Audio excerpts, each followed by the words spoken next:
well as brought in specialists to talk just to the students in that grade.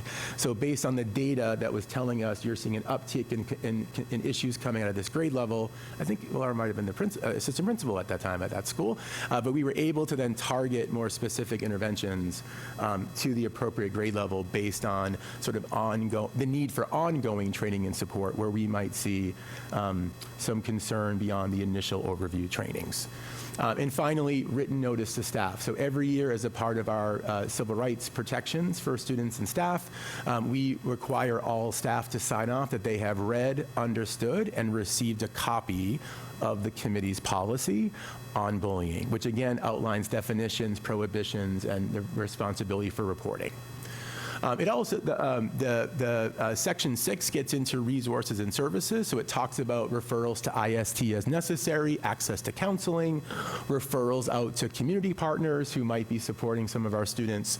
It looks at the determination and response, so when a determination is made, it could include anything up to and including discipline. It could include intervention. It could include ongoing support. And finally, it talks about the need to provide support to students in both academic and non-academic activities, which is where some of our team in a few minutes will walk you through some of the teaching and learning that happens in our classrooms to support the implementation of the committee's bullying policy. Part 7 talks about collaboration, so parent education is necessary, parent resources, as well as parental notification. So you'll notice in all of the student parent handbooks, again, you will see our bullying policy, reference to the bullying plan, and people who like to know more information, it directs them directly to the intervention and prevention plan, which is also posted on the district's website. Section 8 then talks about the relationship of this policy against all the other laws and regulations that exist in public schools, right? So it makes reference to, it could also be bullying and an instance of discrimination. It could be bullying and also an instance of harassment. It could also just be a straight handbook violation. It could be a violation of the sexual harassment Title IX policy, and the need to survey our students at least every 4 years. I will say that we survey twice a year, and even more if you think about the youth risk behavior survey and other ways that we're getting data from students, but the regulation itself calls for a survey every 4, just so the committee knows we surpass that expectation and survey multiple times a year to get data and information on the prevalence of bullying in our schools. And finally, if there's any challenge to the policy or procedure, this then references the problem resolution. So the ability that anybody, including anonymous people, can make a complaint about bullying, that there has to be a response, meaning an investigation into bullying. It talks about notification to both the target and the aggressor around what's going to unfold as the investigation gets underway, and then the determination and response to that complaint. So at this point, what I'd like to do is maybe just turn it over to Dennis and invite Dennis to come down to give an overview from the Wellness Department's perspective of the work they do on bullying prevention and intervention.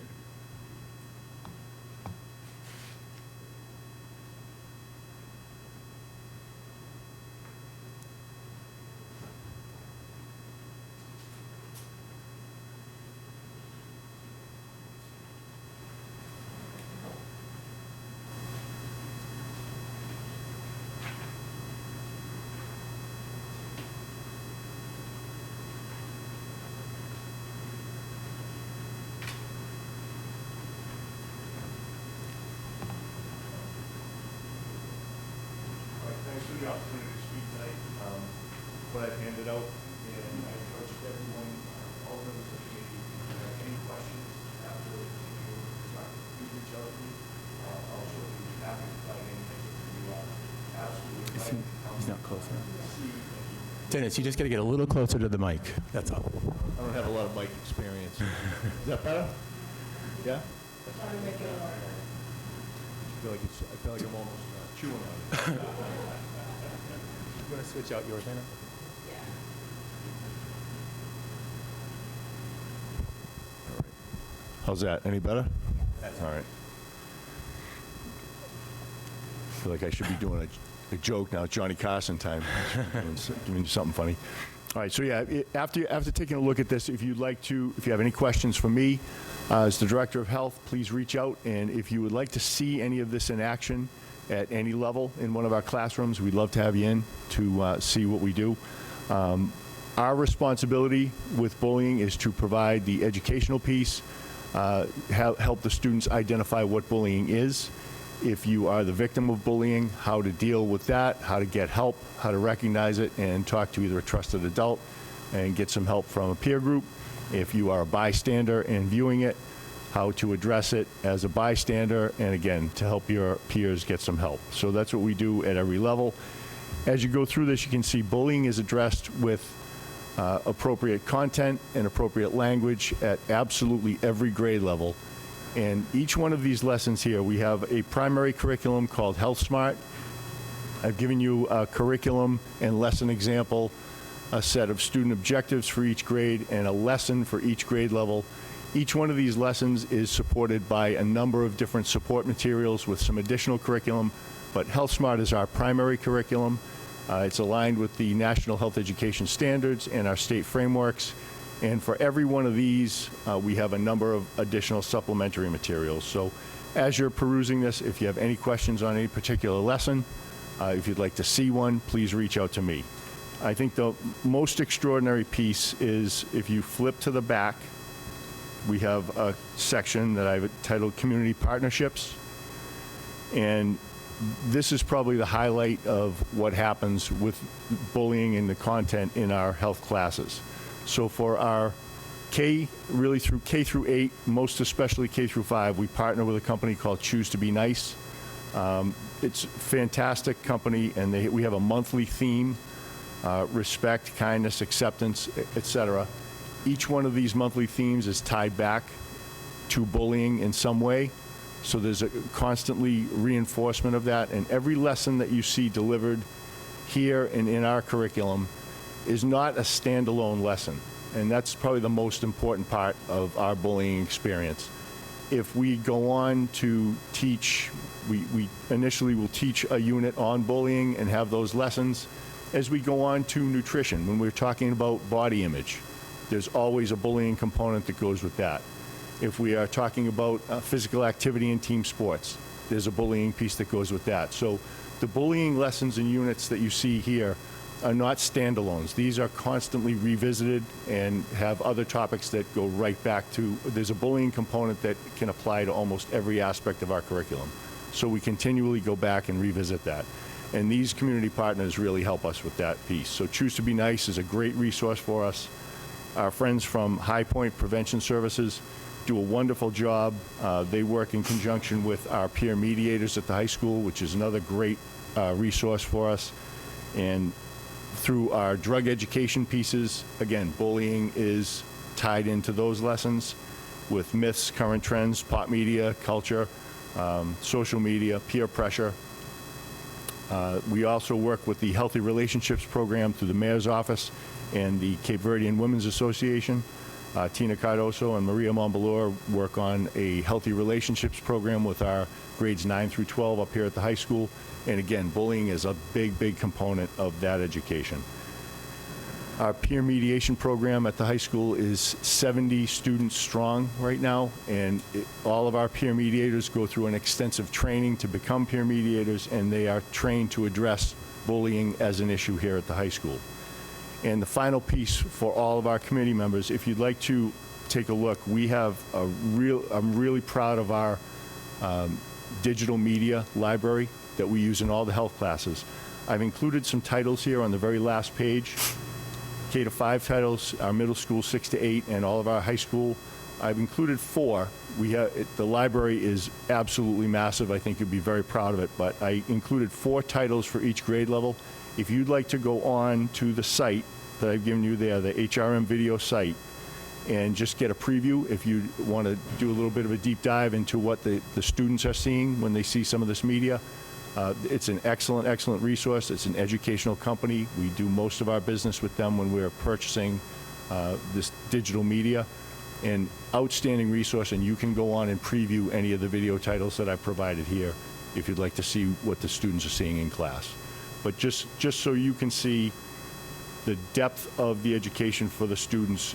They get an initial unit on bullying so that they get the education they need to recognize it and what to do about it.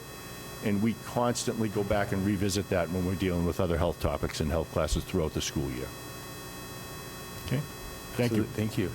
I think just to sort of build on that, so if we think about the Office of Unified Student Services, right, for the committee, just to refresh that the collective mission of that office is to provide responsive, research-based, and evidence-driven support to students, families, and schools.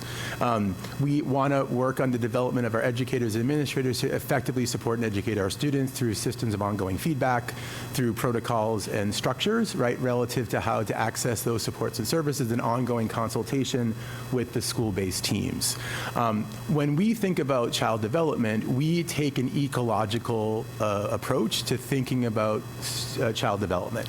Essentially, we recognize that the development of students is a result of between the relationships between the student and their environment. So we can't look at child's development simply in the immediate environment. We have to be thoughtful of the home, the community, the extent to which there might be the need for community-based services or supports.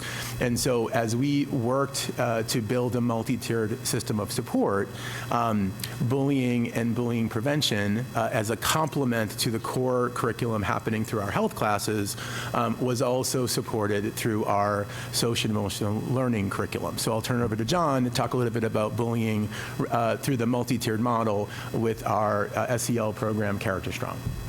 Thank you, Dr. LaBilla.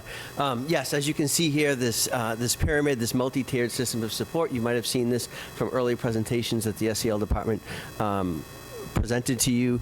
One of the biggest things that we talk about is universal prevention, right? And that's our Character Strong, which is our Tier 1 curriculum. It's research-based. It's proven. It's, in my opinion, it's the premier Tier 1 curriculum in the country. So within Character Strong, our bullying prevention and intervention modules are the primary focus, if you will, in every classroom. So what we ask our teachers at the elementary, middle, and high school levels to do is to connect to Character Strong, to put on a video, watch the video, and have discussions. So it's almost a prompt to have deep, rich, organic discussions with our students, and we encourage them to do that weekly. And that's at every level. And then for those students that need more, again, that bubble up to a Tier 2 and need more than that, then we have Mara's team and their adjustment counselors, or Linda's therapeutic support counselors, that can meet with students in small groups to really review the gaps and teach those skills. And then for those students that might need intensive interventions, those Tier 3 students, if you will, we often work with those students in school and then refer those students, with parental permission, of course, to our community partners to work with those folks in the community. So that's the model, and that's what Character Strong really brings to the table. We're thrilled that we have Character Strong. This is our second year with them. This is just a little overview, and it's a proactive approach to bullying. It's comprehensive, it's engaging, the lessons are real, the videos are real. Our students, the feedback, I observe student lessons or teacher focused lessons in classrooms. I was at a few middle schools, I was at the elementary school level, and I saw it often and would sit in, and the response from students and the feedback was extremely positive. Talking about empathy and respect and conflict resolution. Really proud that they are here in Brockton and that we continue to partner with them, and that our teachers are encouraged to use this as much as possible, but minimum 30 to 45 minutes weekly. And this is something, so last year on November 5th, the SEL department held a presentation, a district-wide full-day PD, and the focus there was creating communities of belonging, right? So if you're respecting others and you're kind and you have empathy and you know how to resolve conflict, you're creating this communities of belonging. And that was our focus last year. And then for this September 24th in-service, we're going to focus on bullying prevention and intervention and do a lot of staff training right from the Character Strong modules. So we are going to encourage principals, and we have something in development that will be out soon to our principals, that this is the focus of our September 24th. We're going to extend from last year's presentation to always focus on building communities of belonging, because when we truly feel like we belong, we're a part of that community. And those of us that can think of times when you didn't feel like you belong, what that means, right? You're less likely to take risks. You're less likely to speak up or have your voice heard. But if you feel like you belong, you're speaking up, you're taking risks, you're learning, you're an engaged member of that community. So we're going to focus on that, but we're going to add a large component for our faculty to better identify bullying and then how to report on that. And I think we're going to do that, or I know we're going to do that through using Character Strong as the foundation and using those modules. I don't know if we have time, if we want to play this quick little, it's only 1 minute and 13 seconds. If we can have our tech folks just click on that arrow. What does it mean to belong? To feel accepted, valued, respected, and supported. A sense of belonging is a fundamental condition for learning in school. A low sense of belonging increases sadness, anger, truancy, disruptive behavior, bullying, and fighting. 29% of students report a weak or negative sense of belonging to their school community. 73% of Generation Z sometimes or always feel alone. A sense of belonging increases students' happiness, self-esteem, and persistence. Character Strong's lessons are designed to improve both classroom and school climate by providing a more positive, inclusive environment that helps students feel safe and connected. Belonging isn't just another thing on the plate. It is the plate. Let's work together to create a more loving world through education. So hopefully that illustrates that, yes, we're focused on bullying and bullying prevention and what we need to do about it. When we see it, report it, for sure, 100%. But it's also about building a culture where everyone feels like they belong and they're valued, they're heard, they're seen. And Character Strong helps us do that. And this is a supplement to what Dennis and his team is doing on a regular basis in health education classes. And then just some quick highlights. I know, Mr. Vega, you and I had spoke briefly, and you were interested in the screening data and what we do with it. And recently, we had a meeting with Boston Children's Hospital, and they couldn't be any more complimentary in that Brockton's Promise is a new initiative. It's actually a resurrected initiative, and the Boys and Girls Club hold $1 million grant from Children's Hospital. And from there, we talked about here in Brockton Public Schools, we have SEL screening data, and we use that data and we use it immediately. And one of the things that we did from our analyzing the fall and spring data was, let's look at those students who have internalized concerns, those that indicated self-scoring, that they had concerns with internalized. And that would be, the child that might feel disconnected or isolated, those students that could be victims of bullying, those students that just didn't feel like they belonged. So we focused on those students. And we also went around to the 7 middle schools, and we said, here are the students that we collected the data on, and it looks like these 10 students have concern or show concern, and we really want to focus on those students. And I forgot to mention that these are rising current 9th graders. So when we went to the middle school collectively, and we said, here's what the data shows. Now tell me about these students. And are there other students that could benefit from the Summer SEL Institute? We created it with a vision of some students, a small percentage of students, but students nonetheless. There are some that struggle when they transition from 8th grade to 9th grade. And then if we know that, and we're looking at the data, and we're listening to anecdotal data as well, what can we do for those students to increase the likelihood that they will be successful and it'll be a smooth transition here at Brockton High School? So we created this institute where for the month of July, except for the 3rd and the 4th, students were transported up to the high school, and we did all types of team building activities. We got to know the high school. We did scavenger hunts around the high school, because when I thought back to my days and when I hear from other students, the thought of coming to Brockton High School, just the enormity of the building and the number of students creates a degree or a level of butterflies, right? So let's identify that. Let's bring these students up here. Let's have it at the high school. We thought about other locations in the city, but the high school was chosen for a reason. It was intentional. have them here, do these scavenger hunts to get them familiar with the building, build teamwork. These students now know students from other middle schools, and the feedback was positive. The feedback from parents, grandparents. One mother called me on a regular basis and said, my child comes home and he's happy and he talks about he has friends. He's never had friends before.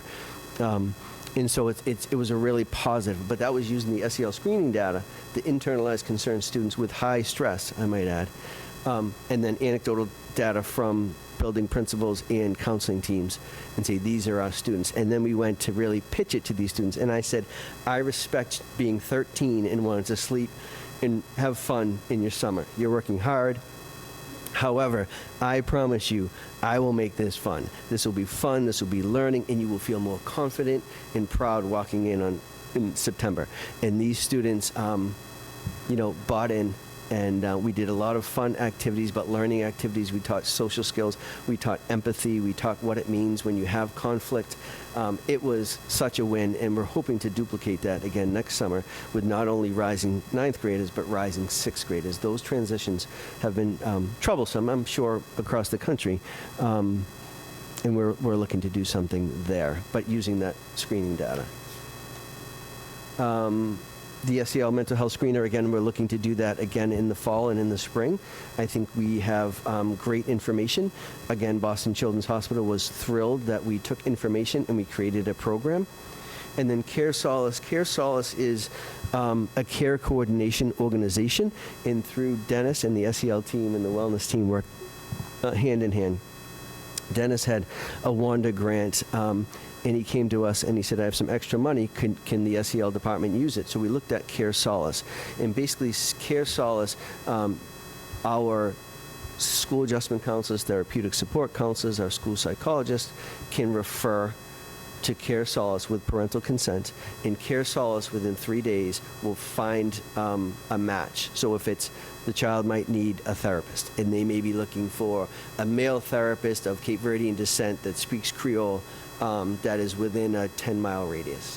Whatever the specifics are, Care Solace finds that within 3 days.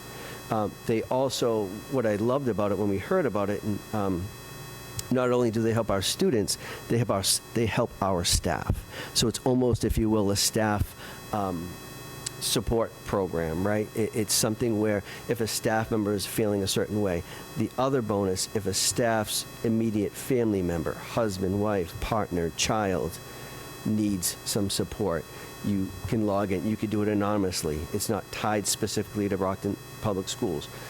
A parent or staff member can log on anonymously. We give them the login info, et cetera, and then they log in. And then we don't know what happens, but we get a monthly report of, how many referrals there were, how many contacts were made, how many services were connected to the individuals. So we're thrilled about that. And then again, continuing our Character Strong bullying prevention curriculum, but helping young people be good people. And if there are any concerns, whether they're a victim or they're feeling a certain way or something isn't right with them, who to report it to.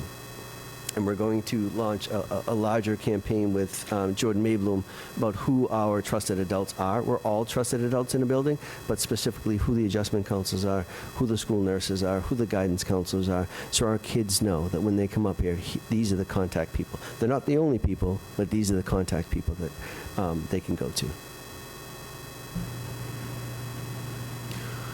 So just in terms of next steps, we thought it was first important to talk about sort of the things that we are doing and sort of what is available in our schools in terms of curriculum and instruction, but also in terms of investigation. So I will say that all of our assistant principals have been fully trained as investigators with formalized investigation training.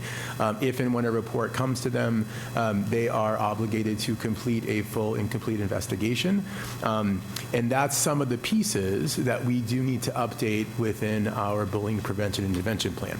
The other thing I'll note, and I see our community partners from Youth Soul here, a few weeks ago there was a community-wide event where the students themselves sort of spoke publicly about bullying and about the response to bullying and some of their experiences. And so we did receive some additional feedback around access to counselors or safe people to make reports to, hearing some feedback from students themselves around their experiences in terms of, there was, for example, a student shared their own experiences with bullying over a number of years. To be fair, we went back and we did look at that, talk to that principal. He went through his material and we could not find a complaint.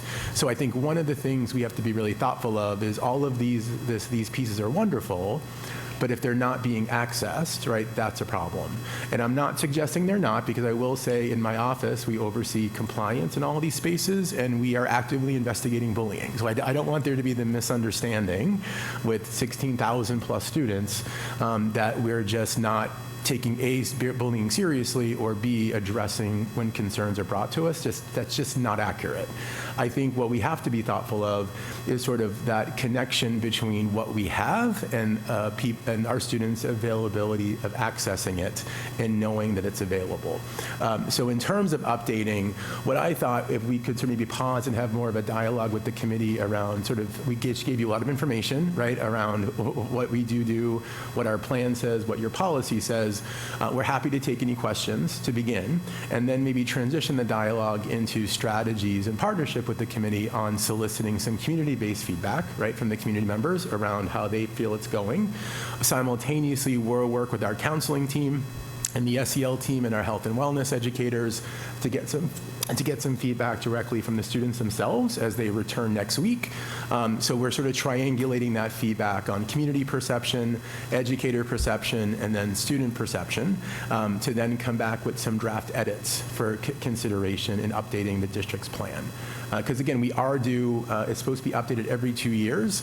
And I will just bring us back to last fall. We had a few things going on, and so we did consciously pause the review, only because we had to make some bigger adjustments that we felt needed dialogue with the committee. So I'll kind of pause there, and if that's agreeable to you, we're happy to take any questions or clarifying any things that we said, and then from there maybe strategize with partnership with the committee pathways to solicit feedback from the community, and we can talk a little bit about how we plan on getting some feedback from our students as the year opens.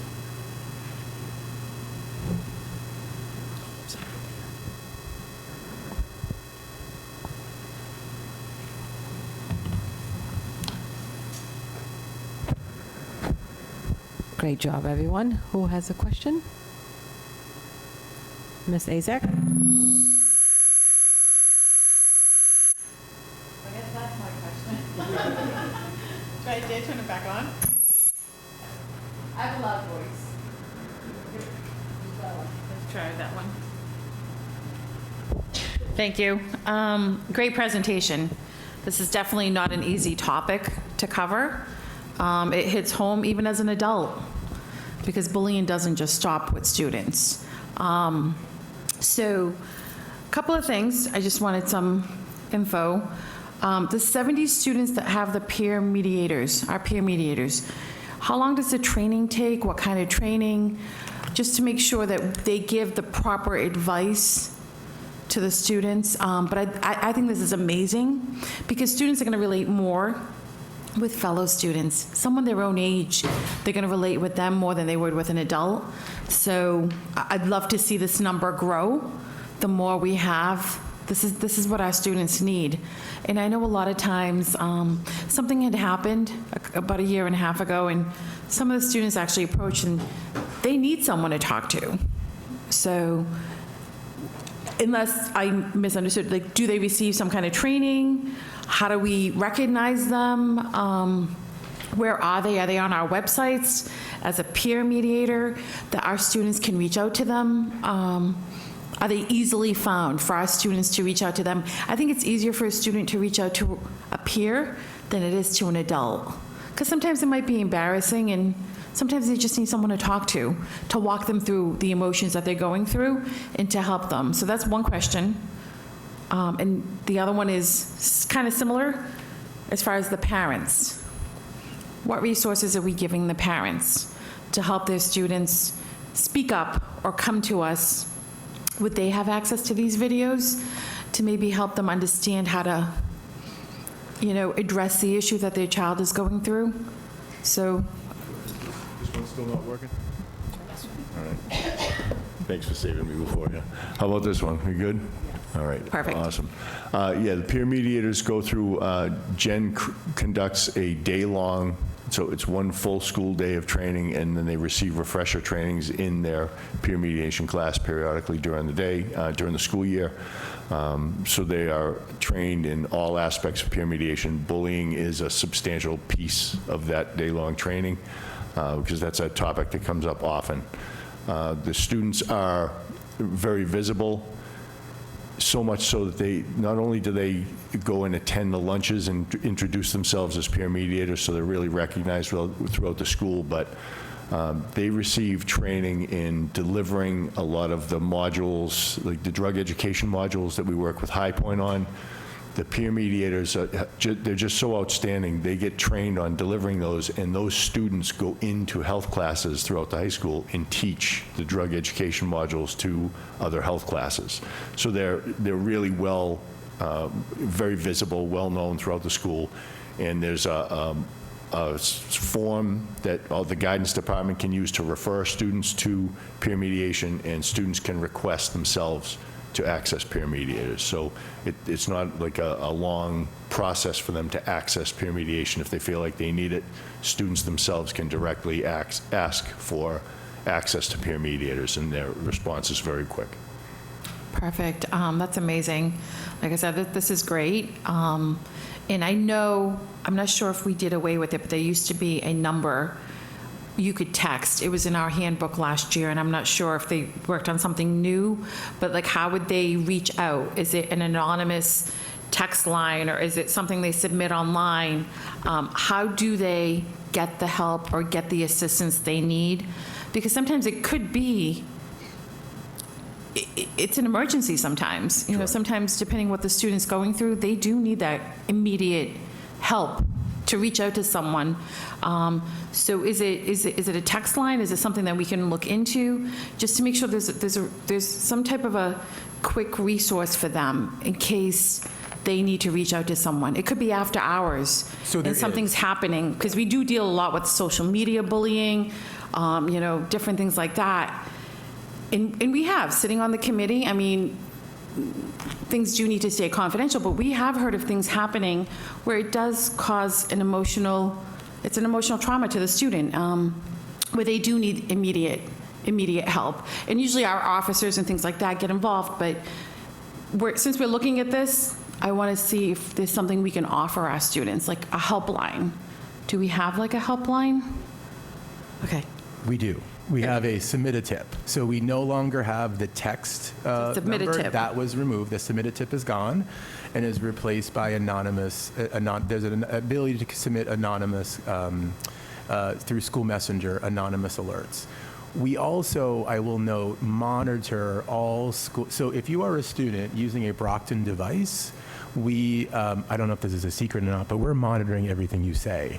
And so there's actually other internal systems that alert staff. And I will note the Brockton Police have a 24-hour cell phone for exactly this purpose, where if there's any reference to any law being broken, a student potentially at risk, there are certain words that will trigger an alert.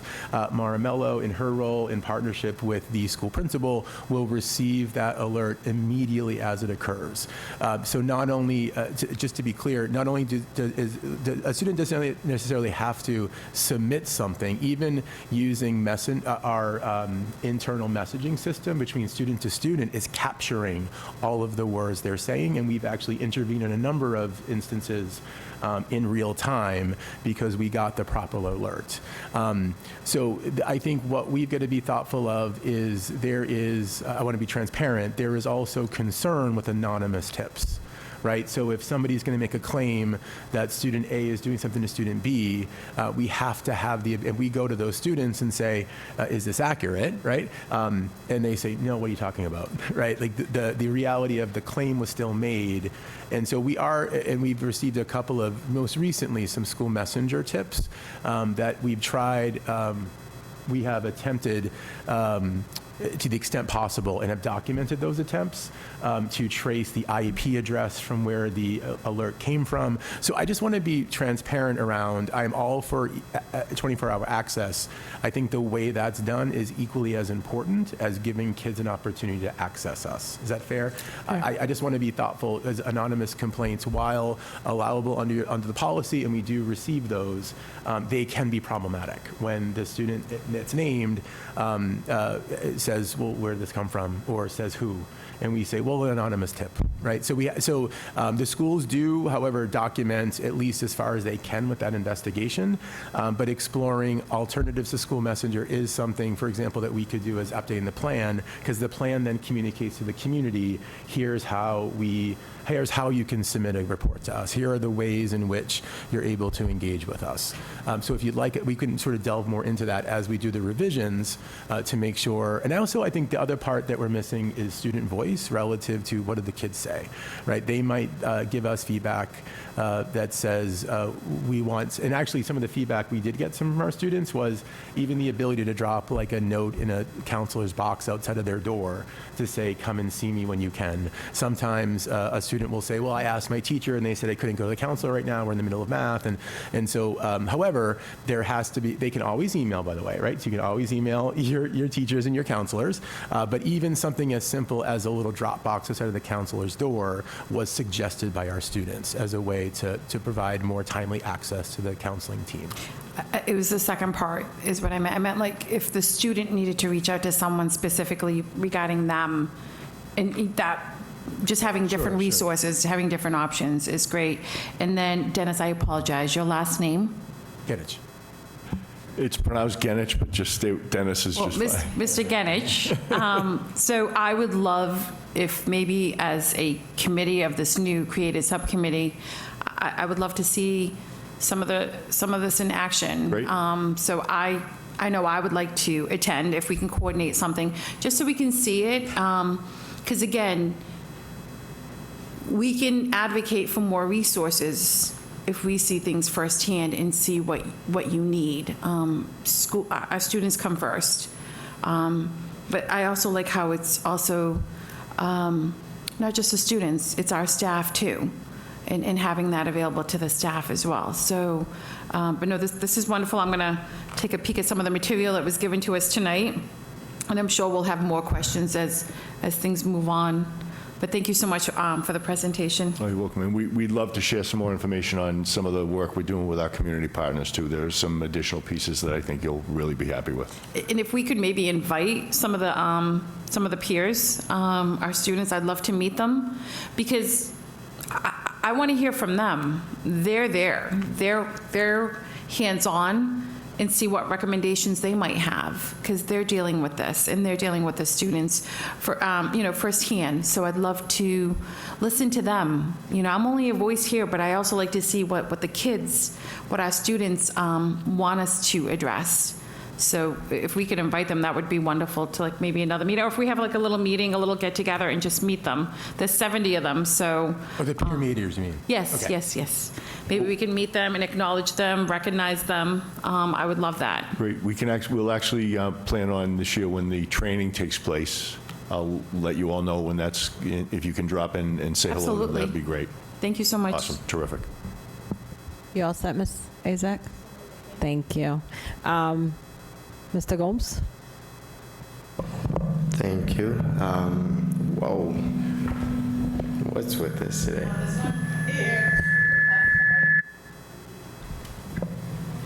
All right, I think, never mind. There you go. All right. I guess this is going to be going around. Well, thank you guys for the presentation. Lovely presentation, by the way. It has been some time since I wanted us to have a mental health and wellness meeting to talk about some of these things. And there's a few things here that I didn't know we had or that were available. And I have a few suggestion recommendations, and I have a few questions as well. Also, I do appreciate how you guys took an ecological approach to this. I believe it is important to look at the big picture and everything that surrounds our students, as well as I love the building culture piece. I think rather than focusing on like something happened, we need to come up with an intervention. How can we create an environment where hopefully we bypass all this? So I really appreciate those two pieces. Well, first question is, how are all these information available? Is it just on our website? Are we sending these home with the kids when, like today I saw a group of kids come in picking up, laptops and IDs. Are we sending these homes? We have these programs available. We have these resources. We have these partnerships. How are we sharing this information? Yeah, with most of our classes have a syllabus that goes home, so that the adults, the parents at home and the families at home at least know what the kids are going to be covering in health classes. And when they come in for Parents' Night, we have all of our resources out and how to access, if you wanted to take a look at our video curriculum library, anything we have upon request, parents can see me and receive copies of anything they want. They can go online and access the HRM Video has a wonderful site, and they can get a snippet of any one of the videos and take a look at those. So all the information's out there. It's typically by request, but we do have the, when the initial packet goes home, they know who the student's health teacher is and how to contact them for that information. Personally, I'd love to see like a cheat sheet with like mental health, a list of like different places they could contact or individuals. It's great that you said that. We around the time we were locked down with COVID, we had some grant money that was earmarked for a certain purpose, and because everything kind of shut down, we had to kind of change lanes, change direction a little bit, and figure out what we were going to do with it. So, when I'm looking for somebody to really give me a brilliant idea, I go right to John Snellgrove. So, John put together a team of people, and we established a bunch of, we had guidance people on it, we had building administrators, we had teachers. So we started off, we created a resource for food assistance help and mental health assistance help. It was something we were very proud of at the time, but when that ran its course with us at the end of that grant cycle, we realized we just did not have the capacity to do justice by it and make it something valuable for the community. So we have two just wonderful partners. One partner is the group at High Point Prevention Services here in Brockton. They do a ton of in-class, in-person, in front of the students and with the students education. Not only that, they provide just a beautiful conference for our kids to go attend every year that addresses all of these issues. And our kids are the stars of the show there every year. So I'll be anxious to talk about that at another meeting.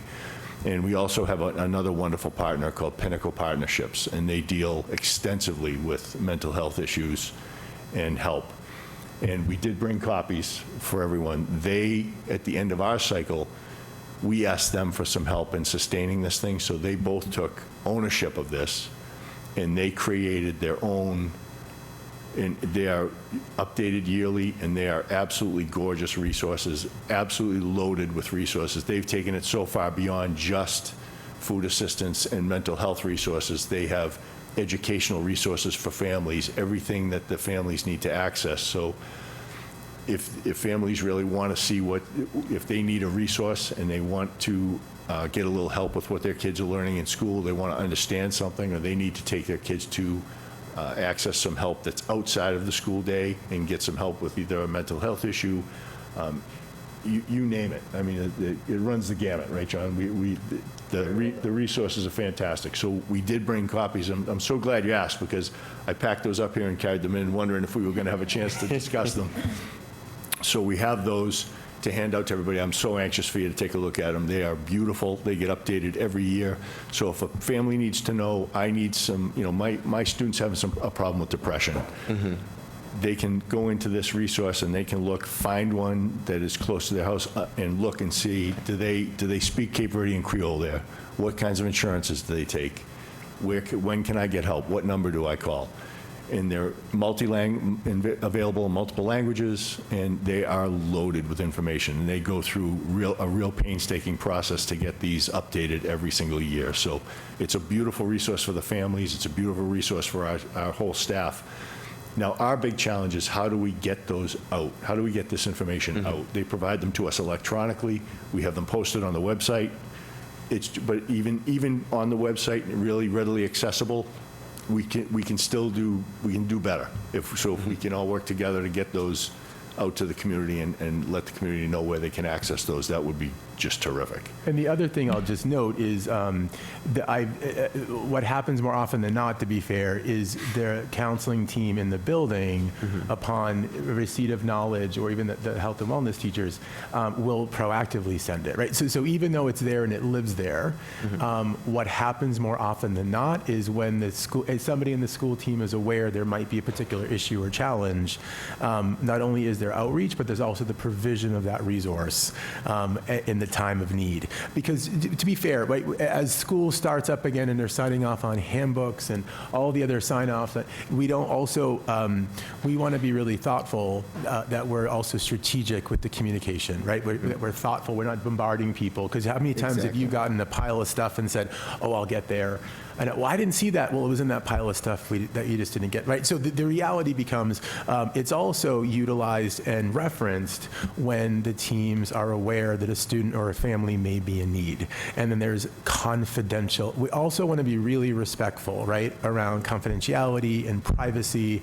And so while it is publicly available, it's out there. To Dennis's point, we can always do better at finding other ways to make it more readily available. I think the other part becomes our school teams are very aware of the need for confidential and respecting of families' privacy. And so there's often the transmission of those resources if and when something happens. And not only are they looking at the two students or this family it might happen with, they're looking at every other family who might be connected to those kids to make sure everybody kind of in that, even that group, that circle of friends or that friend group received the same level of support. But to Dennis's point, we're always open to hearing feedback of how we can maybe do it better or be more streamlined with it. But we're also balancing the not wanting to kind of completely overwhelm. Because Brockton, I will say, has a wealth of resources and people who are more than willing to help, almost to the point where we say, okay, wait a minute, right? So that's also real. Not only connecting kids to services and support, but connecting kids to the right service and supports, whether linguistic or cultural background, is essential, as you all know, to long-term accessing of those services, right? Absolutely. No, thank you very much for that. This is exactly what I'm saying. There's not a lot of information, but it goes straight to the point. Whatever service you need, these are the locations, phone number, address, a brief summary of what they provide, and that's it. So I would love to see how we can work on distribution, even if it's in partnership with other organizations. You know, if we share these to them electronically and they do an event, can they figure out how to print it out and give it to parents, give it to community members, so on and so forth, and just circulate it around town, basically. But these are lovely. Like, this is exactly what I'm saying. See, we had a home run on that one, right? There you go. That's all. That John Snowgrove. Yeah, yes, well done. Can I just add, Mr. Gomes, that through Brockton's Promise, all of that was distributed in paper and electronically. So those community members, and there are quite a few, churches and counseling agencies and Brockton Area Hunger Network and Dennis Carmen from United Way and people from the hospitals. And I mean, there are many people sitting at that table. They all receive those. So Perfect. we're doing a great job distributing them, but we could definitely do more. Okay, absolutely. And then the other question I had, you guys did touch on it already, but is how often and to what extent are we collaborating, especially with parents, as far as resources, mental health, putting events together, so on and so forth. I can recall I had come to BJS before, 50&1 did an event, and there was a lot of parents present, and then the topic was mental health and gun violence. And it was very informative. It was, attendance was great. How often are we doing something similar to that, or Ellie's pushing to have events in there? Sure. I know we've had a nice, Cam Jackson's done just a great job with bringing in grants. And with our new grant cycles, I know that part of this summer's activities were 4 different events in conjunction with Pinnacle Partnerships that were open to the community. So we're scheduling those. We're trying to make sure that those are sort of bi-monthly events so that we get some parents out. It's sometimes the outreach is, we have to do something that's sort of geared to the east side. We have to do something that's geared to the west side. So it thins it out a little bit. And we're always looking for more funding opportunities to do some more community involvement. But every parent night that we have in the schools with the grant funding, we do as much of that as we possibly can. So we're proud that over the summer, 4 separate events were held, and we're looking forward to continuing that during the school year. Absolutely. Thank you. And then the other piece that I kept seeing and hearing often is, especially when it comes to the bullying and intervention policy, is parents or community involvement, or input, rather. How are they able to provide their input or involvement when it comes to our policies regarding bullying, mental health services, and so on? So that's why we're here, is to partner, get all of your feedback as the governing body to help us do that as community representatives. I mean, I think that the slide talked about sort of even in terms of revising the plan, it is not something I'm going to go to my office and redline and give you a copy of, right? This needs to be a partnership between the committee, the community, our team to solicit and get that feedback. And so we're open to, and actually that was our next steps, is what would be the next sort of tangible sort of by October, let's sort of figure out who we can reach out to, we are active partners in Brockton's Promise, and when it was getting up and running again, we were key members at the table from the very beginning. Apart from my sort of core team of leaders in the unified team, every single one of them are on a subcommittee for Brockton's Promise. What we were very transparent about, though, is our primary responsibility is educating the city's 16,000 students. And so for our day jobs, we could not take the role of leadership. We could not take chairs of committees. We're happy to be there so the schools are represented. But our business is the education of the students, and that's our primary responsibility. And that's where we were able to establish some really strategic partnerships. So when they got their grant, right, part of the underpinning of that is the SEL data that we administer in the schools is then shared in the partnership to sort of help with resources and identifying those patterns that we might need more support with. But exactly to your question is one of the reasons why I thought the establishment of this subcommittee made a lot of sense, right? Because as community members yourselves and representing your various wards and members of the bigger committee that then in the aggregate represents the entire city, we do have relationships with certain partners, and we're certainly hearing feedback from our groups that we partner with. But if there's any others, or if you all would like to take the lead, right, and sort of talk to some folks, give us some feedback, we're happy to incorporate and reach out as best we can. So great question. And that's a valid point. I remember back when I was reading the proposal for this subcommittee, Mr. Vega had asked, like, how are we going to keep the community engaged? And my thought processing when I was reading and drafting that proposal and speaking with Ms. Oliver about it was Brockton After Hours, or something of sorts that community folks, parents, even students can come to and talk with us. Tell us what's going on, tell us what you're looking for, what you need, or give us your input. And that's one of the things that I hope, yes, I hope we're going to be doing moving forward. Yeah, that'd be great. You know, it could be 1, 2, 3 committee members going somewhere. It can be different areas of Brockton, sitting there, sharing the information. Hey, we're going to be at this location at this time. Come and chat with us. Sure. And I believe that will be useful. A lot of information can be acquired through those means. But the other piece, and the reason why I had asked that question is I was, based on, maybe I misinterpreted, I was under the impression that there was like a link or something that community members could go and like submit their inputs, or saying, hey, this is related, click a selection, like this is for policy input, for instance, and then for bullying policy, we can do this and this, or we should add so and so and so. Does that Sure, make sense? absolutely. So what we certainly can do is sort of, in terms of actionable next steps, we can go back and make a first round of suggested edits, and then we put that out for public comment, and then sort of share that feedback with the subcommittee, and then you can help us sort of determine to what extent you'd like to see certain things included or adjusted.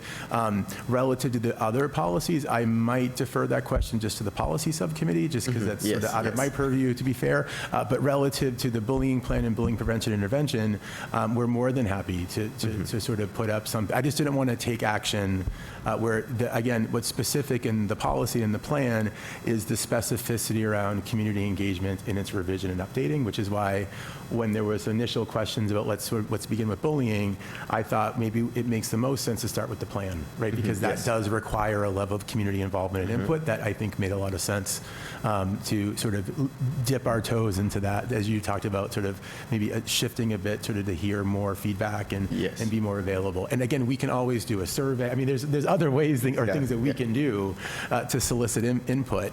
A couple years ago, in the spring of 2023, when we were trying to get a handle on the establishment of an MTSS, we actually partnered with Boston University, the Bullying Prevention Intervention, Child Development and Bullying Prevention Intervention Lab, who actually administered school, community, and teacher surveys. So our students filled out surveys, our community parents did, as our teachers did, and then all of those results were used actually in the formation and establishment of the SEL office. So we actually do, periodically, we'll do more comprehensive, broad-based, community-based surveys. The last couple of years, because we, as you know, part of our DESE work has been establishing multi-tiered systems of support in social, emotional, and academics. So we leaned more into the student data as a part of the MTSS model, because at the end of the day, those 16,000 students are the reason we're here, and the reason so hearing their feedback and having them sort of tell us how they're feeling and what might be going on, we felt it was the best way to get that feedback in terms of building the model. But to be fair, it has been now, we're pushing 3 years since that's been done. We could dip our toes in the spring, do another dipstick in to sort of calibrate where were we then and where are we now, and then have that be part of the tangible metrics to evaluate our success, right? So when we first surveyed everybody in the spring of 23, here's what everybody said.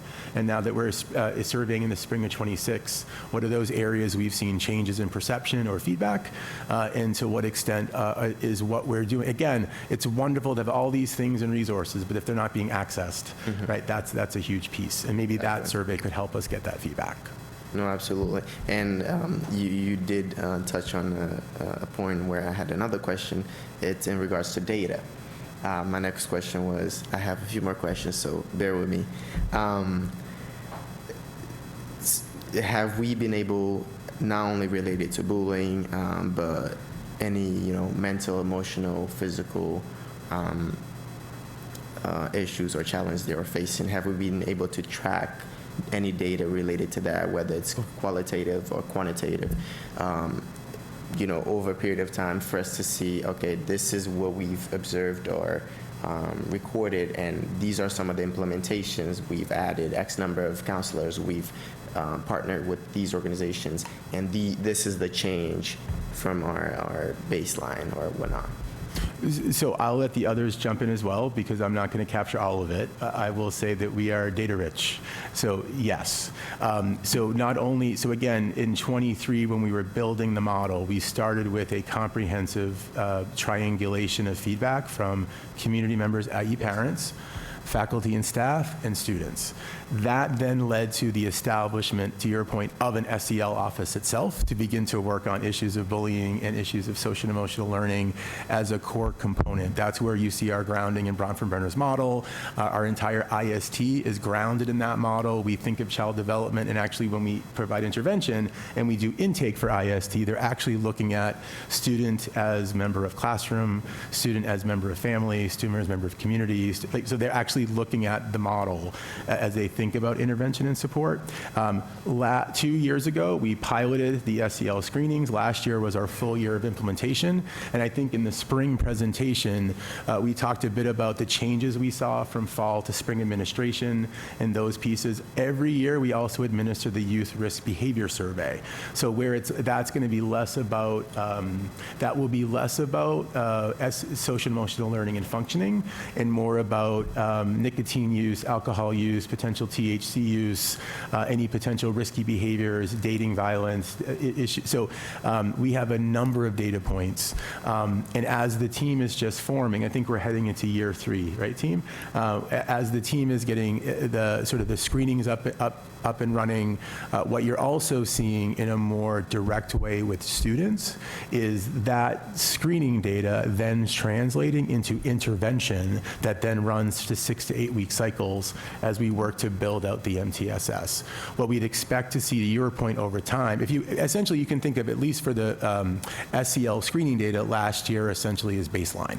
Right, that was the first year we had fall and winter administration, and we kind of set the standard of prior to our launch of more enriching interventions across the multiple tiers. That's kind of where our students are as we begin the screening. And we go back to 23, which gave us baseline for the SEL office, right? So to your point, that obtaining of the data in those spaces allowed us now to set the baseline. So as we move forward, right, and we redo that survey potentially this coming spring, we can now look and say, okay, 3 years later, what has or has not been effective? And team, I'll pause just to let others jump in who might have other points of data, but those are the big ones I can think of that we utilize often.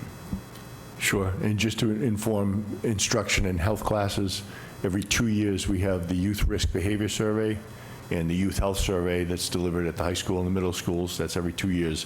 And every year, we work with High Point to deliver the Community Drug and Behavior Survey. And we take that data, and it runs the gamut, everything from drug use to mental health. The questions are really pretty comprehensive. They give us that data, they give us a report, and they present that to the health staff, and we use that information to inform our instruction. We have an entire health topic menu, so to speak, and instead of just having a curriculum map that we follow, verbatim every year, we take a look at that survey, and if the survey indicated, like it did 2 years ago, that vaping was really on the rise, we push vaping right to the front of the line, and that's what becomes our priority.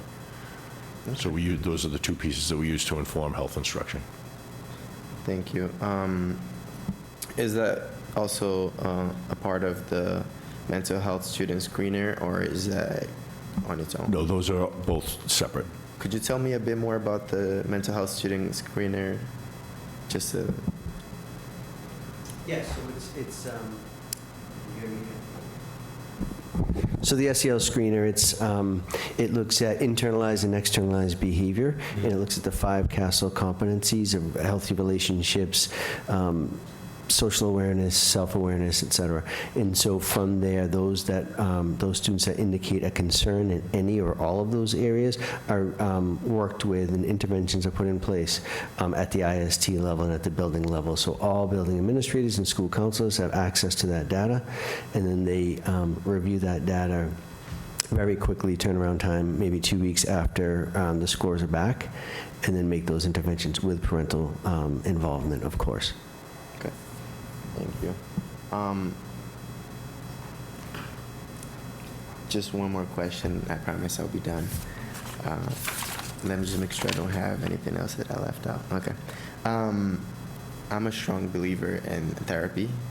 I believe we all should have someone that we can go to, talk to, whatever the case may be, whatever situation we're going through. I'm a therapist myself. how are we doing, or what efforts are we putting towards having appropriate staffing, especially when it comes to counselors or mental health professionals available for students?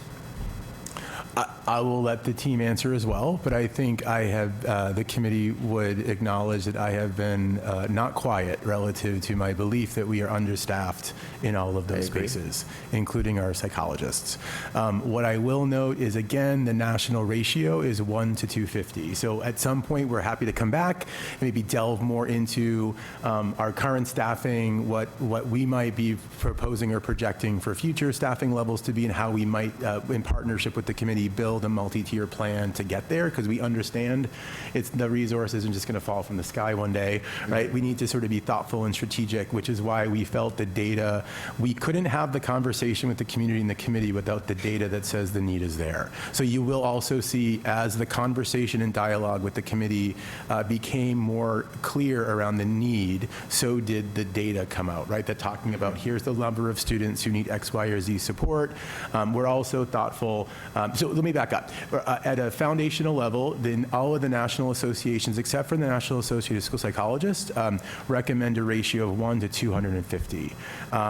Most of our K through, actually that's not accurate. And I think the rule of thumb is, if you hit over 500, that would trigger a third, right? Most of our smaller enrolled schools have 2 counselors as school adjustment counselors. A few years ago, we had talked about, sort of as we think about a new IST model, a comprehensive support team in the building, beginning to better differentiate what those counselors are being asked to do.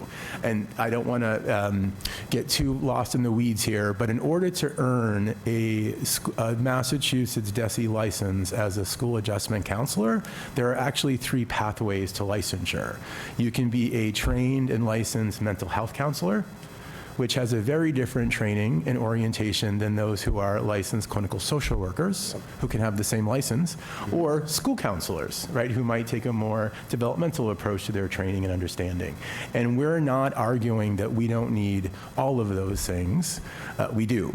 What we're thoughtful of is, a number of years ago, we had made a proposal to actually reorient the way the school teams were formed. So rather than schools, for example, having 3 SACs, they would have 1 full-time school counselor, 1 full-time mental health counselor, and 1 full-time social worker, who were then dividing the work in the building among those 3 work streams, which better align to their training and their expertise. That, of course, will require more work to come, right? But I just want to be clear that that had been ongoing dialogue among the administration and the committee going back to at least, probably before me, but at least back to my first year. And I would argue several of our schools are not meeting the national ratio. I think the other part becomes what the day-to-day experiences of our staff in those spaces is everything from responding to a crisis, to delivering individual support, to being the one who might be contacting DCF and facilitating a family who might need food for the holiday coming up, or coordinating resources on backpack giveaways, or so what the job they're actually asked to do. And by the way, help and support Tier 2 instruction, deliver small group intervention, et cetera, et cetera. That's all real. And when a student who might be experiencing a difficulty in the moment, that team is then pulled from whatever they might be doing to then deal with that particular student. So I will let the others speak more on the specific departments. I will say, I believe psychologists, which is 1 to 500, we should have, I believe it was 32 based on our enrollment, and we're opening the year with 10? Ish? 11? It's okay. How many? There's 9 and then 1 for Right. So for our K-12 schools, we're opening the year with 9. Now, that's only in the psychology field. So in terms of the school adjustment counseling department and guidance, right, which is also school counselors, we're slightly better ratioed, but Brockton High, with its enrollment here alone, is not meeting those national ratios.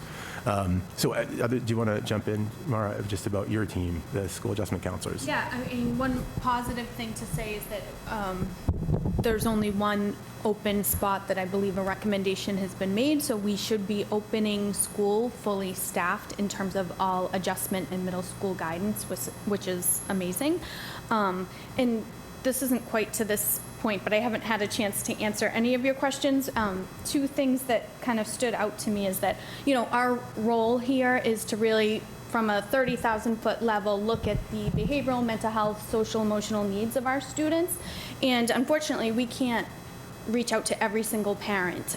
So what I feel is a huge part of my job is to ensure that the counseling staff is really aware of all of the community resources. So one thing that we've really tried to do is to make partnerships with all the community resources, and we invite them in. We have monthly staff meetings with each of our groups of people that we supervise. So I think it's important that they are aware of all the different providers and that they're able to really meet with those people. So we had Pinnacle Partnerships, which Dennis mentioned, Mobile Crisis, the Family Center. We're constantly having those people come in to meet our staff and talk about all the programming that they can offer, because it is the counselors that are going to make the referrals, that are going to work directly with those parents to get them to see the importance of starting therapy for their child, or maybe some family work, or, whatever it may be. So I just want to highlight that is something that we've really tried to do, and it's so important. We're all, in this together. And there's just something about being in the same room with someone and them talking about their program. They can hand out the resources to our staff that will ultimately be making the referrals. Exactly. Well, thank you all.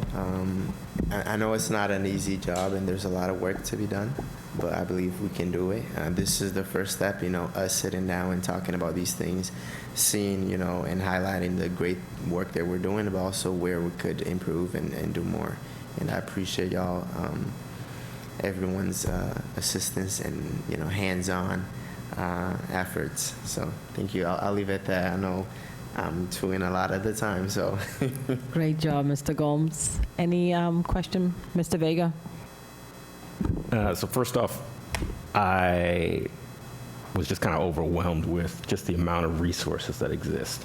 But even more than that, the data-informed responses are, for me, as I get to be a little bit of a data nerd, like I love the fact that we're gathering this information from our students, from our families, from our teachers, and using it to make the right decisions as a community. I love the fact that, I heard you mention you're targeting transition years. That's brilliant. Anybody who's worked in schools knows that transition from elementary to middle, from middle to high school is fraught with all sorts of challenges for both the students and the teachers. And this opportunity to kind of use this data-informed response is powerful. Do we have any, so we collect, I'm assuming, a lot of documentation. We mentioned the bully investigation form. That's what are we gathering in a bully investigation form? Since I've arrived, we've actually it's fallen out of use. What we were finding, right, the regulations and the policy require an investigation. What was happening in practice where people were filling out a form and then sending it along as a check on I filled out the form. So what that information establishes is who was the target, who was the aggressor, what the dates that it occurred, what were the interventions that were tried and addressed sort of to address the incident itself, and a couple other pieces. But it was that? So sure. So like the witnesses, who might have observed, who might have seen it, who might have observed it. In my brain, I think that in consulting with the whole team, sort of as I enter the district and we sort of take civil rights a little bit more head on in terms of the way we're addressing potential concerns, we were more focused on what are we doing for support once the report has been made, right? So rather than the focus being on, well, I filled out the investigation form and it's all set. No. So how are we following up? What are we doing to ensure it doesn't happen again? Are we looking at patterns of behavior over time? Because when you just look at it as an incident that I documented and closed, and I'm on to the next, what you might be missing is sort of this other also comes out as a theme in the policy and the procedure, is this idea of a pattern of behavior over time, where you can have one incident between student A and B, right, and then student A and C, and then student A and D, and student A and E, and the next thing you know, well, I did it, it's all set. But what you missed is student A is the run-through to the whole thing. So the way that we support, coach, deliver interventions, refer for services for student A is going to differ significantly from student B, C, D, and E that they had the issue with. So we kind of changed the approach a bit to have it be less about paperwork and more about a high-quality investigation where there's a determination made. And again, I think that could be, we do have some, to earlier comments, we have more work to do in engaging in an ongoing dialogue with the community around, just like we would teach students, we have, like, what this is what it is and this is what it is not, right? So bullying is not one-off name calling. Bullying is not, I bumped you as I was going to class, I'm sorry, it was a mistake, right? Bullying is repeated patterns of behavior that really truly leave the individual fearful for their safety, right? That really impacts their ability to access the wealth of curriculum programs that we offer in the district. So that had been a fairly big shift, where there's still a report, right? There's still a report, there's still an investigation, but it requires the administrator in the building to actually conduct a comprehensive investigation that utilizes multiple frames. Because if I only look at it at bullying, what I'm missing is the potential discrimination violation. I'm missing the potential harassment violation. I'm missing the potential Title IX violation. So rather than sticking to a form, we've retrained, or we actually worked to train our school-based leaders to see it through multiple lenses. So they will investigate the issue between student A and B, and then if you read like in a redacted version, you will then see them analyze that behavior against this policy, that policy. Like they'll then analyze against the various policies and actually may make determinations across and find violations across 2 or more policies, not just I filled out the bullying report form. See what I mean? So that was the other part that was real, is the people that were here were saying, well, I did the form, right, but it's not just bullying, it's bullying and. Right, it's bullying, and we were missing, not, I'm going to say always, but there was a pattern where we were missing the ands. We were addressing the perceived bullying, but weren't addressing the civil rights violation. So that bad behavior came from that student's membership in a protected class, right? So yes, it's bullying, but it's also discriminatory, and frankly, harassment. Or it might be based on somebody's gender or the rebuff of a sexual advance. So yes, they're calling me, they're pranking me, they made up a fake account and they're posting images of my likeness, but it's because I said no to an advance, which would actually be a violation of Title IX, which then changes the entire way we approach and support the student and the family. Does that make sense? So that's where that's where I think it's time for a reiteration and a revision of the bullying plan, because it makes reference to just an antiquated way of thinking that it's an isolated thing that can just be labeled as bullying versus recognizing it as the multifaceted problem that it is. Excellent. Sticking with these data points, so each year the district reports to the state, tons and tons of data on the activities of students and performance. One of them is the SSDR. I forget what the acronym stands for, but it's basically a discipline report. Yeah, like with that report, are we seeing a decline? Because within the report it labels all sorts of behavior, and there's a focus in one portion on bullying. Are we seeing an increase, a decline year after year? Like, is that something? So what I would need to do, Jorge, is go back and look at the SSDR submissions. What I can tell you is I just on Friday, and I'm pulling it up so I don't misspeak, just on Friday I presented the welcome back from the OUSS to the building leaders, and we covered some adjustments to the office, overviews of just reminding people around our district curriculum accommodation plan, civil rights training occurred. We also talked about parental opt-outs and some other news that hit since the schools convened. But what I was able to prevent, it's not SSDR data, but we do track and monitor discipline data in the district. And what I will tell you is in terms of a total use of discipline in our schools, in 2022, we had 3,338 instances of discipline being applied in any situation. 2023, that number went to 1,800.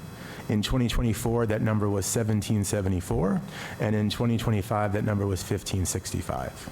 So while it's not aligned to the SSDR, what I am monitoring and tracking, remember one of my tasks when I joined the team as the assistant super for OUSS was to take a deep look at the school's use of discipline in terms of interaction with our student. And I will say, since we have revamped the training, since we have revamped the policy and procedure, every year since 2022, we have seen decreases in the overall use of discipline. I will also note that pattern also holds true for exclusionary discipline, including out-of-school suspension and emergency removal.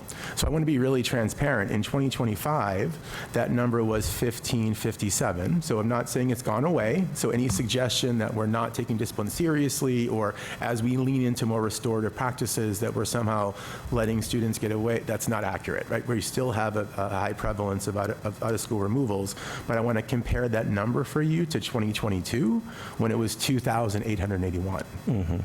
Right? So while it's not the SSDR, overall use of discipline, and particularly exclusionary discipline, we have seen an increase. Again, 2022, the number was 2,881, and last school year it was 1,557.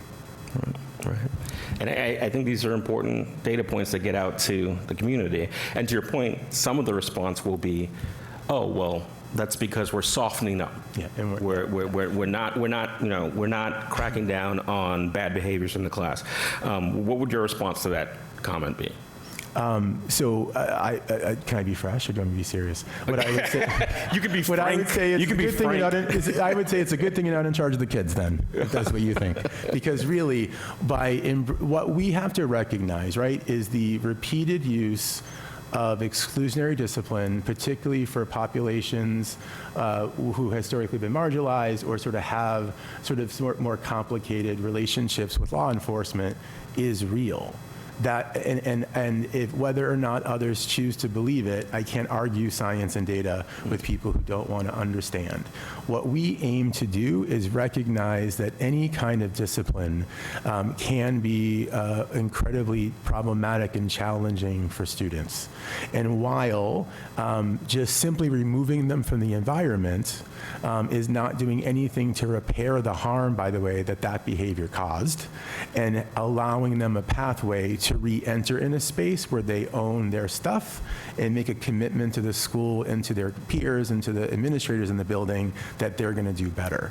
And so the other group that might be worth coming at some point and hearing from directly is our Center for Restorative Justice, and the work that they do for students who have been long-term removed, who support them both socially and emotionally. They support the family, and they support the comprehensive re-entry back into our brick and mortar schools for our students who have been removed for issues such as potential felony charges or, right? So the idea that by just making you leave school and denying access, because in fairness, you've broken the rule, really in the long run was not helping our long-term dropout rates or our attendance rates or the ability to stay engaged in our schools. And so what we saw was a real influx of students requiring or transferring, for example, into our Edison Evening program as a way of dealing with that behavior. So what I would say is it's not that we're not addressing that behavior, we're addressing it in new ways that in the long term, that population of students who go through our restorative justice program are, I think it was 3 or 4 times less likely to ever repeat the offense due to the intervention. Compared to students who did not receive. So not only are we looking at data in terms of total N of occurrences, we're also begin to have data that allows us to track the extent to which we see recidivism in students who engage in some of the more comprehensive programs, the goal being to break the school to prison pipeline. Well, last of my data-related questions, and I don't think we can generate a hard number on this, but with the use of the yonder pouches in the high school, do we see any correlation in rates of bullying, cyberbullying, online bullying, with the limited use that's, introduced by the use of yonder pouches?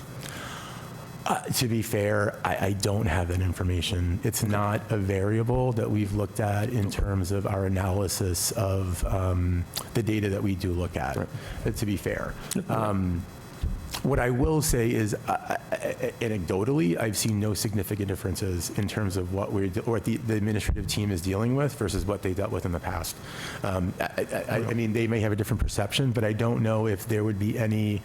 It's an interesting question from that point of view, but I don't know that we would have the data to then have that be that variable that then made the significant difference. Does it make sense? Like, so I don't know if I don't know that it's different, and I don't know that we have a way to think about the yonder pouch as being sort of that variable, which would then account for any difference. Does that make sense? No, that makes total sense. Yeah. And I get on the soapbox about this particular topic a little bit because, we as parents control when we put a device like a smartphone in our child's hand. Sure. I frequently had parent discussions about this topic, and we need to remember that it's not a given. It doesn't have to be, that a sixth grader, a fifth grader, a fourth grader has the entire internet in their pocket and the ability to reach out to anyone and anyone, but also to be contacted by anyone. So really as parents, I think we need to think about these things because they contribute to the bullying that we're talking about, and maybe don't align with where our kids are developmentally, in the 6th and 5th grade. That's my soapbox spiel. Sure. I'll also just throw out this, and as parents, we need to remember there is no social media service that allows anyone younger than 13 to be on it. So again, when we have 5th and 4th graders on social media, on Snapchat, on Instagram, that's on us as parents. If we are asking how can we partner with the school, it starts with simple things like setting up some tech rules at home. I'd be more than happy to talk with anybody about that. You mentioned, what the partnership with our committee looks like going forward. As we're sitting here and talking, I was just scribbling down. I think an awareness campaign is needed. I have an entire pile of resources, that beautiful resources, as Mr. Gomes pointed out. And I think it's on this committee to make sure that our communities, our wards know about this information, whether that's, starting regular gatherings where we can have some experts come in, and we don't want to eat up, you all are working all day, every day, but, to set up 15 or 20 minutes within a regular gathering where these resources can be introduced to families at a neighborhood level is one thing that we could be doing.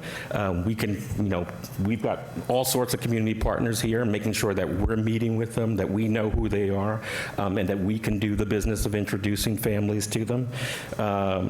Thinking about engaging Brockton businesses. We mentioned all this stuff costs money, and federal grants are in danger. I wonder, if this committee can begin reaching out to Brockton business and find ways to fund some of this important work that needs to be done. I think we'd find a lot of partnership in that. We need to own the solicitation of community input. You all can take that input but it starts with this committee, I believe. We need to be the folks that people reach out to and give that feedback to and bring it to you all. So I really appreciate everything that you're doing. I really hope that this is the beginning of a true partnership between this committee, you all, and families. Really appreciate the work. Thank you very much. Thank you. I think this is one of the reasons that me and Mr. Gomes really wanted since the beginning to create the subcommittee to basically bring everybody together, right? And we also got to remember we got to bring the parents and also the students because their voice matter because this is happening to them. And when they speak up, we're able to give them the resource they need to basically help them. And mental health has always been a taboo. In a lot of cultures, we don't talk about it. And it's something that even me and Mr. Gomes was talking about, is that even our community, we don't talk about it. It's like we forget about what's happening. We swallow our pride, and we don't tell people if we're having any mental issue, right? And as a healthcare professional, as a nurse, I've been out in the community as they get older to provide care. And a lot of those 18-year-old and 19-year-olds, now the parents have no legal guardian over them.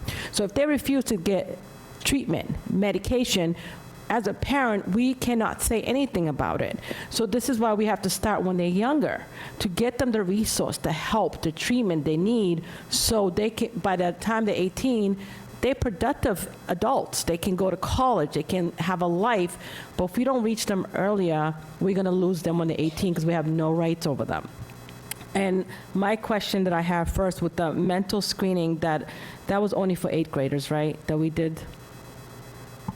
That was for students in grades 3 through 12. 3 to 12. With those individuals that we found was having issues and potential harm situations, did we partner them with adjustment counselors or psychologists? Yes, immediately. So once we got the results back, the building-based teams made up of the building leadership and school counselors reviewed the data and worked directly with those students and families. And those ones that's going from like 8th graders to 9th graders, because, you know, Brockton High does look scary as a 14-year-old and 13-year-old, are they being also partnered up with an adjustment counselor once they get to Brockton High? Yes, those students are prioritized so that that information gets sent to the receiving adjustment counselor at Brockton High School. And is it possible to also partner them with one of the peer? To That's a just great- basically knowing how the high school is very scary, and just them trying to fit in and be part of the community, because now it's a bigger community, right? Because they came from middle school to Brockton High, to have a peer mentor that can help them out and just guide them to Brockton High.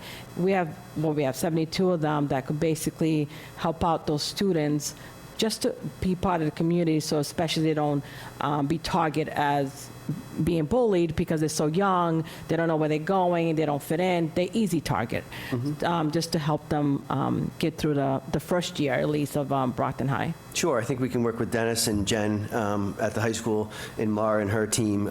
We meet on a regular basis, and we'll meet on September 2nd, and we'll talk about that and the need to pair up those students with not only the school adjustment counselor, but with a peer mentor. And we also have Mario's team up here as well, and Mario has been amazing in connecting and making referral to Mario and his community mentors and matching them up with vulnerable students as well. Perfect. Can we build like a mentor also in the middle schools? Because I know middle school, the young ages can be really difficult. That's a lot of bullying, especially towards girls. Image-wise is a big problem. So I think that maybe we can start a mentor program in the middle school just to help the young girls.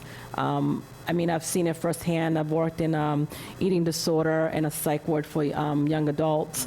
And I think one of the major things that led them to eating disorder, it was imaging and bullying. So I think it's something we can start in the middle school to see if we can help them that way too. Sure, I can Maybe meet with what we Dennis could and we'll- do is sort of review some of the data to make, so again, I think, Anna, to your point, and Jorge, I think you caught it. One of the things, particularly in the health and wellness department, that happens is they're looking at real-time data of what the kids are saying, and then sort of adjusting the programming based on that feedback. And so I think we would be open. You mean the peer mentors, Yes, right? the peer perfect, yeah. mentors. I think we would be open to sort of exploring that as a response if the data was there telling us we needed to focus on that. Do you know what I mean? So I think Yes. the thought, we're just thoughtful of that data cycle, because it also creates a infrastructure where somebody has to be in charge, somebody has to be the True. training, right? Like, so there's, I think, open to, I don't think anybody on our team will ever talk about not wanting to support our kids in any and every way possible. And I think the other thing we're thoughtful of and support, thankful to the committee for the support of, we got some additional mentors this year. We have received, every time we've requested additional counseling, there has been support of the committee to receive it.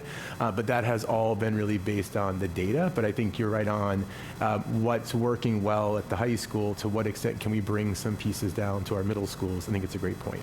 True.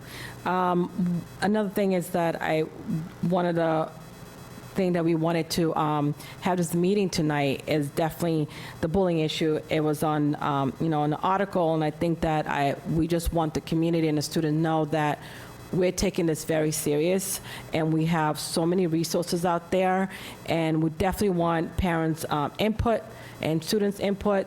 Email one of us. Let us know what you want to add that we want to talk about. This is just the first meeting. We are going to have many more, just to basically any topics that deals with mental health and well-being. Let me know, and we'll definitely get that on the table. I definitely want to bring all the partners to come and talk about the different program that they offer to our students. And I think it's next meeting just to have even some of the peer managers come here and speak on what they've done throughout the year and what issues they've seen and how they've helped their own peer to basically manage their mental health and also their well-being. And I think that would be a great idea for next meeting. Perfect. Sure. We're happy to help. Any other questions? Ms. Azak? Not so much a question, just should we make a recommendation to the committee as a whole to move this to the full committee? Recommend that we find a way to have these resources made available to the families on our website. I'm not sure if we needed to vote on that, because we are in a subcommittee, and this is material that was provided, even though it's not our material, it's material for outside resources. But we can also just post it. yeah, we just posted, so we don't need the committee's we don't need the committee as a whole. It's already there. It's already on our websites? Definitely, too. We just want to make it, so where on our website is this, and where can the families find it? Like, which tab do they go to? Because I do like our new website. It's user-friendly now, but which tab? Jordan's great, and it's under the Health and Wellness tab right now. When the beginning of the year, when the year starts, we'll confirm with Jordan where it's going to live and see if it can be pushed to a little Maybe more of a just put it like right on the prominent front page. Yeah. Make it easier for families to find it. 'Cause, Sure. again, just flipping through these booklets, these resources are pretty amazing that if we can share these with the families, and again, there is a disclaimer. They are resources, but it's only a directory, and it's not medical advice. It's just giving our families resources to be able to reach out and help themselves and help their families. But this is, again, outreach, community outreach. So if we can make it easier for them. So that's perfect. I didn't realize it was already on our website, Yeah, these and three booklets. I think that's a great idea, Anna, to have some of our partners come in and be available for some questions and be able to present. They're outstanding. Yeah, that would be great. And also, like, even if we, after the next meeting, have them come in, also set up some, like a meeting in one of our, like, middle school, and they can come in with that pamphlet and, like, really have a discussion about mental health and bullying and any other issues that parents and students want to come in. We can have, like, a discussion topic table conversation with all the health professionals and counselors.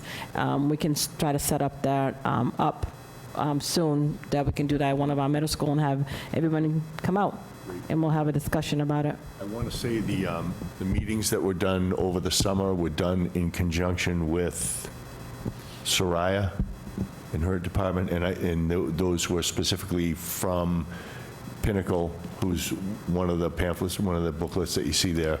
I believe it's the third one, that one right there. That company, and again, tremendous mental health resources and tremendous community outreach.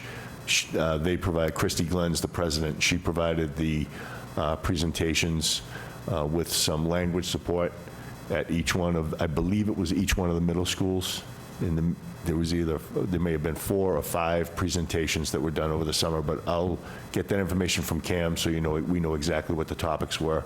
But a big part of each one of the presentations was presenting this resource and just kind of teaching the families how to navigate it. So everything's heading in the right direction. And I think the fact that this has like insurance information and that family can definitely call the number, the 800 number, is excellent, because a lot of individual might not know that the insurance covers it. And this is a great booklet, because if we have it out there and in their own privacy, they can reach out certain community centers for help. Because a lot of individuals, it's just the whole thing about mental health is like, again, it's embarrassment for certain people. They don't want to talk about it, but we do need to give them the resources for them, and not push them, but kind of guide them that this is something, not embarrassment, right? We need to accept the fact that mental health is out there, and there's a lot of ways: depression, anxiety, just being OCD, and having a little bit of ADHD also triggers it. So I think the more resource that we have out there for our students is the better that they can find it easy for them, that they don't have to be like ashamed of it, because I think when it comes to mental health is the shame part that certain people feel with it. I've dealt even with adults, and they're ashamed of having that diagnosis follow them from young age to adult, but it's the more of counseling and talking to them that is not something to be ashamed of. It's something that there's help out there, and if you have the resource, use those resources, because it will help you at the end, because the last thing we want is anybody feeling suicidal or self-harming, because there's resources there, and we need to give you those resources available. May I just add before we conclude, Mr. Gomes, last year with grant funding through the SEL grant, we were able to partner with Dr. Angela Burke, Brockton resident, amazing, right? You couldn't get anyone better. And she held a forum for parents, and we had 3 forums in the spring. One for those families that have elementary school students, one for those that have middle school students, and one for those that have high school students. But if you couldn't make the one that was designed for you, you could make any of them. And I was at all 3 of them, and we didn't get the participation that we had liked. We wanted more folks there. Those that were there, I think, got a lot out of it, and the feedback was super positive. And then we also had our friends in the bilingual department come and translate. So we had all of the languages that's represented here in our city present to interpret Dr. Burke's presentation. So we're working really hard, and I really, truly, I can't tell you how enthusiastic I am that we have this committee, and I think with your partnership and with partnerships from our community, that we'll get more parents and guardians and folks, more families involved, and that's truly, in my opinion, the missing piece.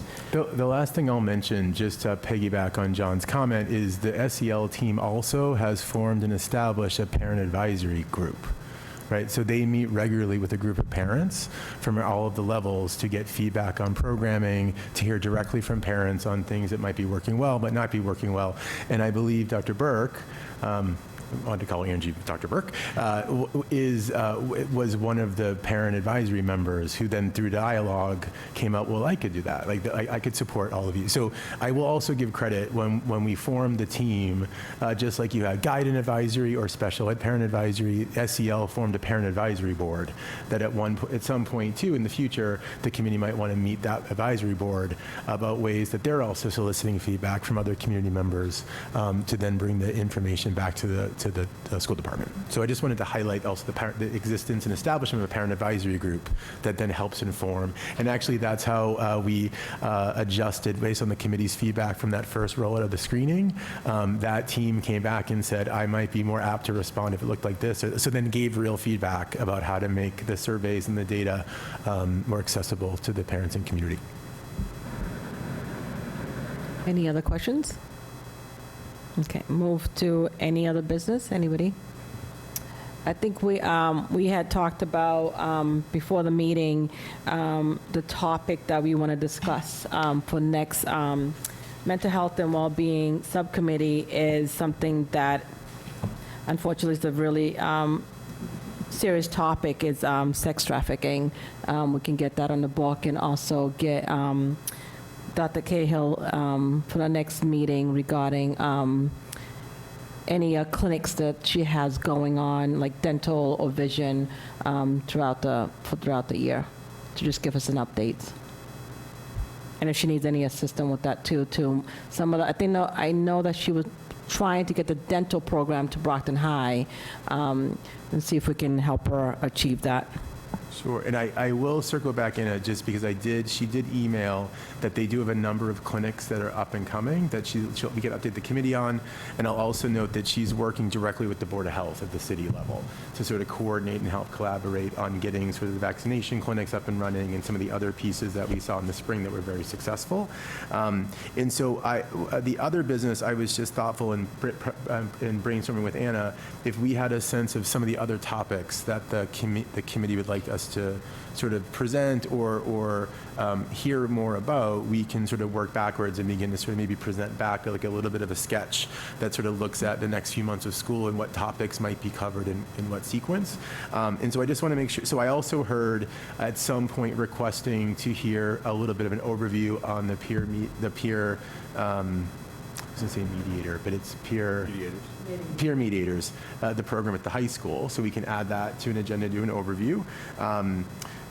So can I just ask a little, so when we say sex trafficking, it's not like here's what sex trafficking is. Is it more of an overview of the issue? Overview of the issues and prevention, and how do we educate our students to look for signs of basically somebody luring them into it.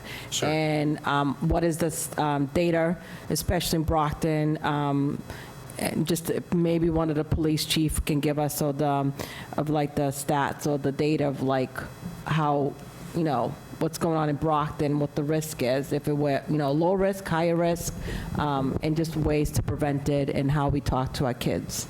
Sure. So I can, I think it also at some point makes sense too, if it's agreeable to the subcommittee, we are about sometime, when is the administration of the fall screening? Usually mid-October. Okay, so at some point, maybe early November, we can come back with the preliminary results of that initial. Remember last year, the full committee heard sort of at the end of the year, the whole overview. That might be a good point, Claudia, to some of your questions on the data pieces and the questions and the surveys. We can come back in early November and present sort of here's what the fall screening told us. I'll also be thoughtful too of the staffing questions that we'll be able to maybe sort of by early winter be able to sort of give a status update of where we are with hiring, what positions might be open, just so the committee has a sense of the staffing ratios across the different schools for counseling and support. And actually, we're just discussing some training with some agencies on for our counselors on sex trafficking and support. For October 23rd. There you go. So maybe we could schedule that topic for after the 23rd, just so we could come more prepared with That'd be the great. ongoing training we're doing with our faculty and staff. Are we doing training for educators, or?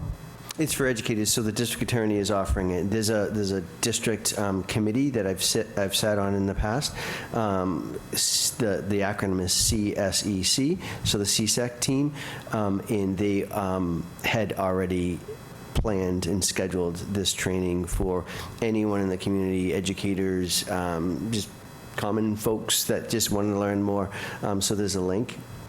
I can share that with you if you'd like, but we're encouraging all of our counselors. It's at 10 a.m. I believe it's an hour training by that district attorney's office. That's great. Yeah, if you can share the link, that would be awesome. Sure.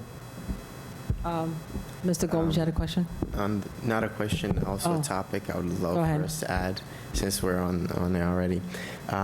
Suicide prevention and intervention. It could be an overview, recognizing signs of withdrawal and isolation, all those other aspects of all the symptoms that comes ahead of time. I know initially I was thinking, most of us are well educated, but obviously we don't know everything. We can always learn a few new tricks. But the other piece is these meetings are televised, and if we're able to talk about some of these topics in here and share the videos, or we have people that are always watching us. So these are information that would be useful to have out there. So if we can bring that topic on as well, that would be greatly appreciated. We do work extensively with a group called the NAN Project, and they do some wonderful education, in-class education for our students. We can see if they would be willing to come in and present for us one night. They're fantastic. They do that for all of the health classes at the high school. So Free of charge. yeah. Oh, that's great. Yeah, definitely we'll get them in there. Ms. Zajac? Thank you. Just to piggyback off of Mr. Gomes' comment, this was under, I believe, Mayor Carpenter's administration. They had set something up in our auditorium, and they had like a makeshift bedroom, and they showed parents signs to look for. I'm not sure if Mr. Snellgrove, if you remember that, but they had, so maybe just have a family night, and it's a little of everything. That way we can touch base on all different areas that parents can, I remembered it, and here we are, years later, and I actually mentioned it to someone. We had our police officers also here talking about, the texting, the bullying, signs, things like that, how to work with our students. Because I remembered a few of our police officers actually put on, it wasn't really a forum, but we all gathered, I think it was over at West Middle. So we haven't had those in quite a few years. Maybe we need to go back to that, because a lot of I'm finding that a lot of people are craving, we need the information. And if we can just give them the information, make it easier for them, if we can just save one kid, one family, it's worth it. So, but Mr. Snellgrove, I don't remember offhand, but I know one was, if your child is using drugs or suicide, they had different signs that the families can look for. And I thought it was very interesting. And here we are years later, and I still remember that. Yeah, I remember it as well. It was Drug Story Theater. It was Dr. Schrand, who's a psychiatrist, Joe Schrand, out of High Point. I believe they still do it. Our district attorney's office, they were our kind of linchpin to them. So I can circle back and find out if they're still doing it, if they can bring it here to Brockton High. Even if it's on a smaller scale, and just go to our middle schools, I'd like to see, we all talk about data, but I'd like to see, we always focus on the older students, but sometimes I'm seeing our elementary schools and our middle schools, we have to catch them there before they get to the high school, see what issues they're facing and work with them and give them the resources they need before they get to the high school. Early stages, I think, early stage prevention, I think that's my belief. I could be wrong. That's not my expertise, but if we get them in the beginning, we might be able to help and provide them with resources they need. So any information, and again, just Ms. Oliver, Mr. Gomes, they talked about this subcommittee, creating it. It's exciting. This is a subcommittee that people really need to, all our subcommittees are important, but this one, we're focusing on our students and our families and what they need and giving them the resources they need. So thank you for finally getting this together, and hopefully we can have at least a few more meetings before the end of the year. But this is great. Thank you. And I don't want there to be any confusion, those that might be listening. Our programming begins in preschool. So we're not waiting until high school. We're starting when the kids are enrolling. What happens is the type and the content will evolve as kids developmentally grow. So it might start with friendship and like how to be a good friend and how to be reliable and dependable and how to trust somebody, and then it moves into concerns around dating relationships and potential relational violence. So the themes sort of are developmental, but the point around the other thing we could be thoughtful of is sort of having some of our presentations, as some of them are available publicly on YouTube, right, and then establish like a parent resource video library, right? So like maybe they couldn't make it that night, right? And I'd hate to see all the resources going into November 12th at 2 o'clock at this time and be there or be square, and then I can't make it and then I don't have the information. So the other thing we could lean into is sort of partnering with some of our experts to sort of deliver a 30-minute talk and then and then cut to like a team of our educators and counselors and support staff who talk about how Brockton then implements that thing, and then the key contacts to reach out to in the school. available. I'm just thoughtful that might be a better leverage of the district resource, and maybe capture more people. And then we could have it automatically dubbed into multiple languages. We could have it available, right? Versus, and that doesn't mean I don't want to take away from live events. Don't get me wrong. I'm just thoughtful of if you can't make it that night, right? And then you miss the presentation on signs of suicide or bullying or looking at the, right? There's some ways that we could think about in terms of that community feedback we're getting around if that's something parents are actually requesting, or are they getting what they need? I mean, that's the other part too, is we do a lot of resource connection too, that a lot of our families, we'd like to believe, are receiving what they need. And that's because we know we're able to collaborate and communicate, and the relationship is actually really strong in 9 times out of 10, right, between the school and the family and the student. But wonderful suggestion, and I'm just thoughtful of how to make it even more, preserve it there more for people that aren't able to make it that night. Or maybe we pivot into other kinds of presentations which are more digitally formatted and then easily accessible to a multitude of people in terms of access. So things I appreciate. If any other ideas, feel free to, Anna or myself are happy to take the feedback and develop the timeline for the delivery. Definite. Any other questions? Motion to adjourn? Motion to adjourn. We have a second? Second.